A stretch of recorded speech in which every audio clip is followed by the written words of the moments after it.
Hero यानी नायक, यह शब्द सुनते ही हमारे जहन में एक ही छवि बनती है और वो होती है एक लंबी चौड़ी पर्सनैलिटी, दमदार आवाज और आकर्षक चेहरे वाले किसी जवान व्यक्ति की, जिस पर पूरी तरह से खरे उतरते हैं टीवी शो सीआईडी के सीनियर इंस्पेक्टर दया यानी दयानंद शेट्टी। लगभग 22 वर्षों तक अपने असल नाम के साथ टीवी पर छाए रहने वाले दया के असल जिंदगी की कहानी भी बेहद दिलचस्प है। इंसान की मंजिल कहाँ है इसका पता उसको भले ही ना हो, फिर भी उसे वह राह एक दिन मिल ही जाती है जो उसे मंजिल तक पहुंचाती है, बशर्ते कि वह कभी राह से भटके नहीं। एक बिजनेसमैन के परिवार में 11 दिसंबर 1969 को जब दयानंद शेट्टी का जन्म हुआ था तो सबने यही सोचा था कि उन्हें अपनी फैमिली बिजनेस को संभालने के लिए एक वारिस मिल गया है, लेकिन भविष्य में क्या होना है इसकी कहानी शायद वक्त पहले से ही तय कर चुका था। कर्नाटक के मंगलोर शहर में जन्मे दया ने अपनी शुरुआती पढ़ाई उडुपी से संपन्न की। उनके पिता श्री चंद्र प्रकाश शेट्टी एक होटल व्यवसायी हैं, जो कभी एक स्पोर्ट्समैन भी हुआ करते थे। वर्ष 1959 से 1964 तक वे वेट लिफ्टिंग के एक चैंपियन भी रह चुके हैं। दया की मां का नाम श्रीमती उषा शेट्टी है और दया की 2 बहनें भी हैं, जिनका नाम है नैना और संध्या। अपने माता पिता और 2 बहनों के साथ मैंगलोर में बचपन और किशोरावस्था गुजारने के बाद जब उनके पिताजी ने अपना बिजनेस मुंबई में शुरू किया तो दया भी परिवार के साथ मुंबई आ गए। यहाँ आकर बांद्रा के रिजवी कॉलेज से उन्होंने कॉमर्स की पढ़ाई पूरी की। दोस्तों, बहुत कम लोग जानते होंगे कि अपने पिता की तरह दया भी एक स्पोर्ट्समैन रह चुके हैं और कभी वो शॉट पुट और डिस्कस थ्रो के चैंपियन भी हुआ करते थे, लेकिन अपनी लेग इंजरी की वजह से उन्हें अपना स्पोर्ट्स करियर खत्म करना पड़ा। अपने खेल जीवन के दौरान उन्होंने कई अवार्ड अपने नाम किए थे। वर्ष 1994 में वे महाराष्ट्र के डिस्कस थ्रोअर के स्टेट चैंपियन भी रह चुके हैं। पढ़ाई के दौरान दया अन्य गतिविधियों के रूप में स्पोर्ट्स के साथ साथ अभिनय भी किया करते थे और जब उनके आसपास के लोग उनके अभिनय की सराहना करने लगे तो उन्होंने थिएटर करना भी शुरू कर दिया। हालांकि दया कहते हैं कि मेरा दूर दूर तक कोई इरादा नहीं था कि मैं अभिनेता बनूं। मैंने कभी इस बारे में नहीं सोचा था। हम शेट्टी हैं तो जाहिर सी बात है कि हमारा होटल व्यवसाय है और मुझे भी इसी व्यवसाय को आगे बढ़ाना था। टीवी पर आने से पहले दया ने मॉडलिंग भी की है, हालांकि वो काम उन्हें इत्तेफाक से ही मिला था। दरअसल वे अपने किसी दोस्त के ऑडिशन में उसके साथ गए थे,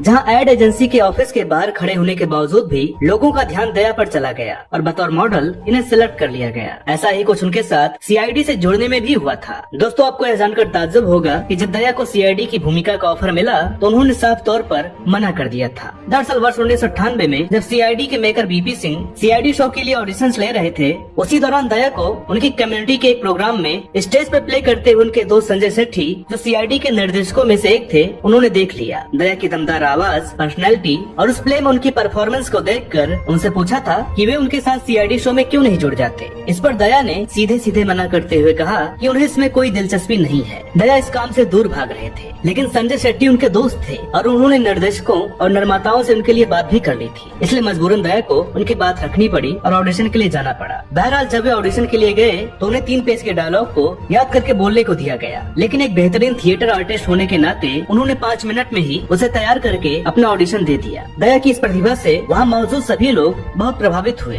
हालांकि उन्हें निर्माता बीपी सिंह ने हिंदी सुधारने के लिए मनोहर कहानियाँ जैसी किताबें पढ़ने की सलाह दी, जिस पर दया ने हाथ जोड़कर कहा कि सर, आपसे मिलने के लिए बुलाया गया था, बस इसलिए आ गया। यह कहकर दया वहाँ से निकल आए। हालांकि 1 महीने बाद उन्हें शो के मेकर्स ने फोन करके बताया कि उन्हें सिलेक्ट कर लिया गया है। दोस्तों, कम लोगों को याद होगा कि शो की शुरुआत में दया उन पुलिस वालों में से एक थे जो पीछे खड़े रहते हैं और इसका कारण था कि तब इस शो में एसीपी प्रद्युम्न के साथ आज के मशहूर फिल्म डायरेक्टर आशुतोष गोवारिकर मुख्य किरदार इंस्पेक्टर वीरेन के रूप में हुआ करते थे और उस वक्त वही शो के स्टार थे। वे सीनियर इंस्पेक्टर हुआ करते थे और दया बतौर जूनियर इंस्पेक्टर उनके पीछे खड़े रहते थे, लेकिन समय के साथ साथ दया शो का अहम हिस्सा बन गए और यह सिलसिला लगातार 22 वर्षों तक चलता रहा। दया के किरदार का नाम भी दया रखने के पीछे मजेदार वजह है। दरअसल जब दया ने निर्माता बीपी सिंह को अपना असली नाम दयानंद शेट्टी बताया तो उन्होंने इस किरदार का नाम भी दया ही रख दिया। दया कहते हैं, मेरा नाम दयानंद शेट्टी है और मेरे दोस्त मुझे दया कहकर बुलाते हैं, तो यह मेरे लिए फायदेमंद रहा क्योंकि मैं टीवी में ही नहीं असल जिंदगी में भी दया हूँ। दया बताते हैं कि उन्हें बताया गया था कि यह शो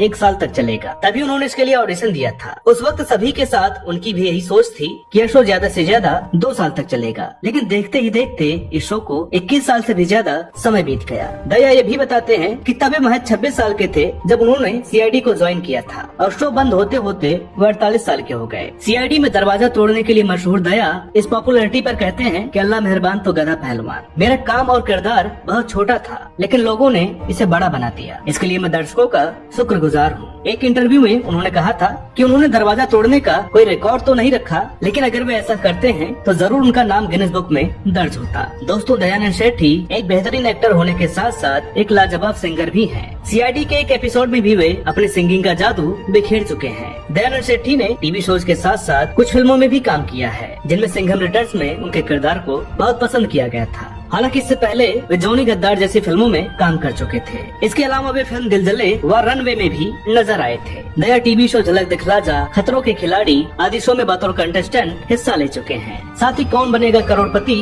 और एंटरटेनमेंट के लिए कुछ भी करेगा जैसे शोज में बतौर मुख्य अतिथि भी नजर आ चुके हैं। अन्य शो की बात करें तो एक्टर दया ने CID के अलावा टीवी पर गुटरगू, अदालत और CIF जैसे शो में काम किया है। बतौर होस्ट एक्टर दयानंद शेट्टी सावधान इंडिया से भी जुड़ चुके हैं। इस शो को लेकर दया कहते हैं कि उनके सामने सबसे बड़ी दिक्कत थी अच्छी और साफ सुथरी जुबान में हिंदी बोलना। दरअसल दर्जनों टीवी शोज और फिल्मों में शूटिंग के समय रटा रटाया संवाद स्क्रिप्ट के जरिए बोलना होता है और उनके हिस्से कभी बहुत लंबा चौड़ा संवाद नहीं आया था, और इसलिए जब सावधान इंडिया को होस्ट करने के लिए उन्हें ऑफर मिला तो उन्होंने अपना पूरा जोर लगा दिया। इसके लिए वे रोजाना हिंदी अखबार भी पढ़ने लगे ताकि उनकी हिंदी और अच्छी हो। बात करें दयानंद शेट्टी के निजी जीवन की, उनकी पत्नी का नाम स्मिता शेट्टी है और उनकी एक बेटी है जिसका नाम विवा शेट्टी है। दया अक्सर अपनी फैमिली के साथ सोशल मीडिया पर तस्वीरों के जरिए नजर आते रहते हैं। तो दोस्तों, हमें उम्मीद है कि आज का एपिसोड आपको पसंद आया होगा। वीडियो अगर अच्छी लगी हो तो प्लीज इसे लाइक करें, शेयर करें। चैनल पर नए हो तो प्लीज इसे सब्सक्राइब जरूर करें। साथ ही साथ हमें फॉलो करें फेसबुक, ट्विटर और इंस्टाग्राम।